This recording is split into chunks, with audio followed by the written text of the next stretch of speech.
Agora, Giovanni Afonso, eu quero os 23 relacionados pelo treinador Fábio Carille para a partida de logo mais 20 horas na vila mais famosa do mundo. Vamos lá, Marcão. 23 jogadores relacionados pelo técnico Fábio Carille. Serão 2 goleiros, Gabriel Brazão e Diógenes. 4 zagueiros, Gil, Jair, Alex Nascimento e João Basso, mais uma vez relacionado. 4 laterais, JP Sherman, Rodrigo Ferreira, Gonzalo Escobar e também o Souza. 4 volantes, João Schmidt, Diego Pituca, Tomás Rincon e Sandri. 3 meio-campistas, Juliano, que retorna à lista de relacionados, Serginho e Miguelito. 4 pontas, né? Guilherme, Otero, Pedrinho e Patrick, além de 2 centroavantes, Julio Furt e William do Bigode. Esses são os 23 relacionados para a partida de hoje, Marcão. Uns pontos importantes aí, né, Giovanni Afonso? Patrick, mais uma vez, relacionado, portanto, Patrick tinha ficado ali 2, 3 jogos sem ser relacionado, volta a ser relacionado com maior frequência. Patati, mais uma vez, nem no banco de reservas, né?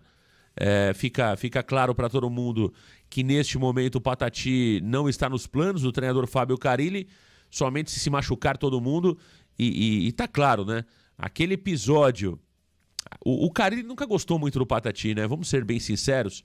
Se vocês lembrarem, o Carille demorou demais para dar uma oportunidade para o Patati. Deu ali a oportunidade, o garoto até que segurou bem, mas na primeira derrapada do Patati ele aproveitou e tirou o garoto para fora, né? Então, o Carille não tem tato com a base, né? Ele era o treinador que, neste momento, deveria dar colo, deveria dar carinho para o Patati e não fazer o que ele está fazendo com o Patati, né? O que eu esperava do treinador Fábio Carille é que ele pudesse, neste momento, trazer o Patati para perto dele, dar mais minutagem, não expor o garoto ao torcedor. E o que estamos vendo é totalmente inverso. O senhor Fábio Carille isola o Patati, esconde o garoto, que é um ativo do Santos Futebol Clube, e poderia, inclusive, se o Santos fosse inteligente e o senhor Carille fosse inteligente, ser negociado nesta janela, né? E mais uma vez, o garoto nem relacionado está. E a outra pergunta que fica, cadê o Matheus Xavier, Giovanni Afonso? Cadê o Ian? Sumiram? O Matheus Xavier chegou quase a ser de um jogo para o outro lá, entrou para decidir contra a Chapecoense, quando o Carille negociava com o Corinthians, e de repente o garoto não serve mais. O Ian também sumiu do mapa, Giovanni Afonso? Marcão, e é isso que eu mais quero entender do técnico Fábio Carille. Qual é o critério para relacionar os jogadores, né, Marcão? Porque, veja, algumas rodadas atrás, nós tínhamos Matheus Xavier, Wesley Patati e também o Ian no banco de reservas. Porque de uma hora para outra, essa garotada que estava fazendo por merecer, perdeu as chances, dando a vaga para Patrick, dando a vaga para Sander. Por que essa mudança nos relacionados? Será que é algo físico? Será que tem alguma coisa física acontecendo com o Patati? Será que é algo durante a semana, o Carille define nos treinamentos? Será que é uma escolha pessoal do Carille? Ele bate o olho e pensa, hoje eu tô com vontade de relacionar o Patrick, amanhã eu tô com vontade de relacionar o Patati. Então assim, Marcão, eu não entendo o critério, porque é tudo muito confuso. Uma hora lança a molecada, outra hora volta ali os veteranos, né, da equipe do Carille. Então é de fato tudo muito confuso, né? E destaco essas situações também. Mais um ponto que eu gostaria de destacar, a preferência pelo Rodrigo Ferreira ao Rainer, né, Marcão? Rodrigo Ferreira que ficou fora das 2 últimas partidas. Uma ele cumpriu suspensão e a outra ele estava com problema muscular na coxa, então ficou de fora, não foi relacionado contra a equipe do Ituano e também contra a equipe do Vila Nova, e retorna à lateral direita ali, deve ser opção no banco com o JP Sherman sendo titular. Mas aí a gente entra num debate, né, Marcão? Cá entre nós, assim, são 2 jogadores que são fracos, né, mas particularmente eu, Giovanni, eu preferiria mais o Rainer do que o Rodrigo Ferreira. O Rainer pelo menos mostrou alguma coisa no Campeonato Paulista e o Ferreira não mostrou nada até agora com a camisa do Santos, né, Marcão? Então são alguns pontos que de fato a gente não consegue entender a preferência de alguns jogadores do Fábio Carille, Marcão. O Rainer, na minha opinião, é mais jogador, claro, que o Rodrigo Ferreira. O Rodrigo Ferreira é fraquíssimo. E eu quero até perguntar aqui, eu quero até pegar um comentário de um amigo varandeiro, do Lúcio Henrique. Bom dia, Marcão. O Patati jogou bem, só o primeiro jogo dele. Depois não fez mais nada. Lúcio, eu acho que o Patati jogou mais do que um jogo, mas mesmo se você estiver correto, qual jogo o Patrick fez bem? Essa é a pergunta. Qual jogo o Sandri jogou bem? Qual jogo o Serginho jogou bem?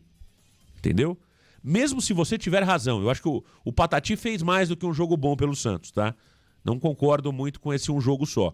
Acho que o Patati fez 2, 3 jogos interessantes, teve um jogo ruim, depois caiu um pouquinho, se perdeu lá, no caso em Catanduva, tá tudo certo.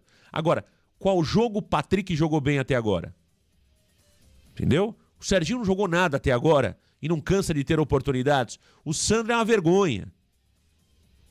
Entendeu? Então, você abre mão de ter um jogador da base que se você colocar pra jogar... O Patati já tem um gol com a camisa do Santos. Se você coloca ele pra jogar, chega alguém, você vai lá e vende pra apostar em Serginho, pra apostar em Patrick, que ninguém quer esses caras. Ninguém vai contratar Patrick, ninguém vai contratar Serginho. E você abre mão de ter um Patati. Agora, eu não quero aqui ficar defendendo o Patati todo o programa, porque dá a impressão, né, que a gente tá fazendo papel de empresário. Não é isso. Eu tô pensando com a cabeça que o Santos deveria pensar. Coloca o garoto pra jogar, dá minutagem pra ele e vende. E vende. O Santos teve propostas pelo Patati no começo do ano, do futebol chinês e do futebol russo. Ele jogou a Copa da Igualdade, jogou melhor que todos os jogadores do Santos. Todos. Literalmente todos. E nós não vendemos. Sabe o que vai acontecer? Sabe o que vai acontecer? O Patati logo mais cai no esquecimento, vai ser emprestado de graça para um outro clube e o Santos não vai ganhar absolutamente nada. Então, o Santos não sabe fazer dinheiro com seus jogadores. O Palmeiras vende do Hendrick até o Veron, até o Wesley, que estava no Cruzeiro, agora está no Internacional. Você pode vender todos os jogadores. O bom, o mais ou menos e até o fraco. Desde que você saiba valorizar esses atletas. O Santos não sabe. O Santos de Carille queima seus atletas da base. Diga, Giovanni. Não, só assina embaixo com tudo que você falou, concordo com absolutamente tudo. E só trazer mais um ponto, Marcão. Eu repito o que trouxe no meu comentário, que o Patati não fez por merecer dentro de campo ele deixar de ser relacionado. Muito pelo contrário, o Patati, quando teve oportunidades, na minha visão, ele foi muito bem. Inclusive, até trazer um número, Marcão. Claro que isso não reflete o todo, mas dá uma ideia assim bacana sobre o desempenho dos jogadores. Mas as notas que nós do Varanda damos após a partida, se a gente pegar as notas no geral dessa Série B, o Patati é o 5º melhor jogador do Santos em termos de nota. Ele fica atrás do Gil, atrás do Pituca, atrás do Sherman, do Jair e do Brazão. Então ele seria o 6º melhor jogador. Então se a gente olhar os atacantes, o Patati em nota seria o melhor jogador. Claro que o Otero faz uma Série B muito boa até aqui. O Guilherme vem sendo muito decisivo, né? Apesar de em termos de desempenho o Guilherme não vir muito bem, mas ele vem sendo decisivo, isso sem dúvida. Mas, por exemplo, eu tenho quase que certeza que o Patati faz uma Série B melhor que a do Pedrinho. O Pedrinho fez aquele jogo contra o Paysandu e nunca mais jogou bola. Então, assim, dentro de campo, o Patati não fez por merecer estar entre os relacionados. Agora, se dentro de campo o Carille não gostou, não gosta do perfil do atleta, é outra coisa. Mas o jogador, o Wesley Patati, ao meu ver, merecia no mínimo estar no banco, Marcão. Exato. Você fez um comparativo aí, Giovanni, que ele é perfeito, né? Patati e Pedrinho, quem é que jogou mais até agora? Patati. O Patati jogou mais que o Pedrinho. O Patati, ele só tá abaixo dos atacantes do Otero, claramente, né? Acho que o Otero é um jogador... E talvez o fato de ele ter uma nota melhor que a do Otero é porque ele jogou menos vezes, né? Então a média dele acaba sendo, de alguma forma, beneficiada. Como ele joga menos, se ele tem uma nota alta e uma nota regular, ele acaba tendo, na média, uma ajuda. Mas, na prática, o Patati hoje, ele é melhor que o Pedrinho, né? Ele é a nossa melhor opção, tecnicamente falando, porque o Pedrinho é um jogador que tem muito potencial, eu acho que sabe jogar, mas toma as decisões equivocadas. Eu gosto do Pedrinho, né? Fui defensor do Pedrinho quando ele chegou ao Santos Futebol Clube. Mas, na prática, o que tem feito o Pedrinho? Nada. Nada. Na prática, o Pedrinho não tem feito absolutamente nada. Então, eu acho que é isso que a gente contesta sobre o Fábio Carille. Me parece pouco inteligente esconder o Patati agora. Deixa o garoto jogar. Deixa ele jogar, relaciona ele, dá oportunidade. E aí você pega o Ian, sumiu do banco. Você pega o Matheus Xavier, sumiu do banco de reservas. Então falta coerência. Falta realmente uma continuidade de um pensamento que a todo jogo muda quando se fala de jovens jogadores. Quando se fala de veteranos é sempre a mesma coisa, né? Quando se fala dos veteranos, dos jogadores cascudos, esse ele não muda. Ele é previsível de um lado e ele acaba mudando sempre de ideia quando se envolve jogadores da base, o treinador Fábio Carille. Giovani, Juliano está recuperado? Está mais para Juliano como titular ou está mais para Juliano no banco de reservas nesta noite na Vila Belmiro? Recuperado, Marcão, ele conseguiu se tratar ali de um problema no bíceps femoral da coxa esquerda, ele que está fora por 2 partidas, né, acabou se lesionando na 14ª rodada contra o Ceará, saiu aos 30 minutos do primeiro tempo e aí ficou de fora contra o Ituano, ficou de fora contra o Vila Nova e retorna aos relacionados hoje para a partida contra o Curitiba, Marcão. Sua titularidade deve acontecer, ainda não é confirmada, essa é a única dúvida que temos na equipe titular, se o Juliano retorna e já volta ao time titular, ou se ele vai manter o Serginho por questões físicas, pelo Serginho estar 100%, vir de 2 partidas consecutivas como titular, mas Marcão, analisando o que foi treinado, conversando com pessoas aqui, acolá, e a tendência também, conhecendo o técnico Fábio Carille, é que sim, o Juliano seja titular ali na armação do Peixe, ao lado de João Schmidt e Diego Pituca no meio campo, Marcão. Vamos ao provável Santos Futebol Clube para o jogo de logo mais, Giovani. Traga o Santos provável, claro que o oficial somente 1 hora antes da partida, Giovani.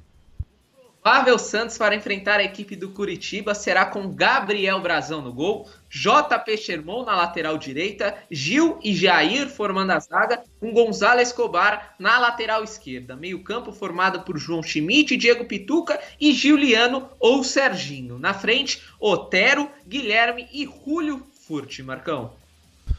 Tá aí o Santos Futebol Clube. Para você ligadinho aqui no Varanda Futebol Debate, é o Santos que vai criando uma casca ali, né? O Carille vai repetindo a escalação do jogo anterior, somente com essa possível mudança. Sai Serginho, 74 minutos maravilhosos, e entra Juliano, e claro, né? O Juliano vai dar um ganho técnico nesse meio campo do Santos. É um jogador talvez que se movimente menos que o Serginho, mas muito mais eficiente, né? Não dá nem para comparar a competência do Juliano com a fragilidade do Serginho. Portanto, o Santos ganha com o Juliano em campo. Resta saber se ele vai entrar desde o início, né? Se o Carille vai colocar o Juliano desde o início ou se vai colocar o Juliano somente na segunda etapa, começando com o Serginho, 74 minutos maravilhosos. Giovani Afonso, vamos falar do Curitiba, vamos falar do Coxa aqui no Varanda Futebol Debate. Traga informações sobre o nosso adversário que perdeu na última rodada, Giovani. Sim, Marcão, Curitiba vem de derrota, foi derrotado para a equipe do Mirassol dentro do Couto Pereira por 1-0 e tenta se recuperar após uma sequência de 3 jogos sem vitórias, Marcão. Primeiro, vamos falar dos números do Curitiba na temporada de 2024. O Curitiba até aqui tem 39 partidas com 21 vitórias, 7 empates e 11 derrotas, um aproveitamento de 59,8%. São 45 gols marcados, 29 gols sofridos, o que fazem deles terem um saldo positivo de mais 16 e ficarem 11 partidas sem sofrer gols. O Curitiba chegou à semifinal do Campeonato Paranaense e foi eliminado na primeira fase da Copa do Brasil. O grande destaque da temporada é o veterano Robson. Acredito que todos conhecem esse jogador, atacante experiente, 33 anos, 1,79 m, que na temporada soma 20 partidas, 12 gols e 4 assistências. Na Série B, o desempenho não vem sendo tão bom assim, foi apenas 1 gol e 1 assistência, Marcão. Como eu disse, nos últimos 3 jogos, o Curitiba tem 2 derrotas, perdeu para Mirassol e também CRB, e um empate dentro de casa contra a equipe do Paysandu. Para a partida de hoje, para enfrentar o Peixe na Vila Belmiro, a equipe do técnico Fábio Matias não terá tantos desfalques, não perdeu ninguém desse jogo do Mirassol para a partida contra o Peixe. Uma provável escalação, já trazendo a ficha técnica do Curitiba, será com Pedro Morisco no gol, Natanael na lateral direita, Maurício Antônio e Bruno Melo formando a zaga, com Rodrigo Gelado na lateral esquerda. Meio campo formado por Morelli, Vini Paulista e Sebastião Gomes. Na frente, Lucas Ronier, Matheus Friso, que volta de suspensão, e Robson no comando de ataque. O único desfalque do Curitiba é o Giovanni Müller, que segue no departamento médico. Como pendurados, Marcelo Benevenuto, Wesley Pomba e Figueiredo, todos vindo do banco de reservas. E na Série B, o Curitiba é o atual 13º colocado, com 20 pontos conquistados, sendo o 13º melhor ataque, a 3ª melhor defesa e o 17º melhor visitante da competição, Marcão. Tá aí, portanto, as informações do Curitiba, do Coxa, o Coxa que é SAF, né? O Coxa que agora também é SAF. E olha, o Curitiba que tem uma grande torcida também passa lá por momentos de turbulências, né? Muitas cobranças, realmente a torcida do Curitiba não está nada feliz com o trabalho que tem sido feito por lá. E Leandro Damião não está mais no Curitiba, né, Giovanni Afonso? Leandro Damião rescindiu com o Coxa, está livre no mercado, o nosso Damião, Giovanni Afonso? Está livre, Marcão. Você não tá querendo centroavante ali para disputar a posição? Não, nunca. Leandro Damião, o homem que custou 398 milhões de reais ao Santos. Isso é uma loucura, né, Marcão? 398 milhões o Santos pagou no todo pelo Leandro Damião, que hoje está sem clube, Marcão. Ele jogou ali, marcou um gol nessa Série B pelo Curitiba, porém o futebol do jogador não está agradando a SAF do Coxa, que rescindiu o seu contrato. Então, Leandro Damião está livre no mercado e quem precisar de um centroavante pode contratá-lo, Marcão.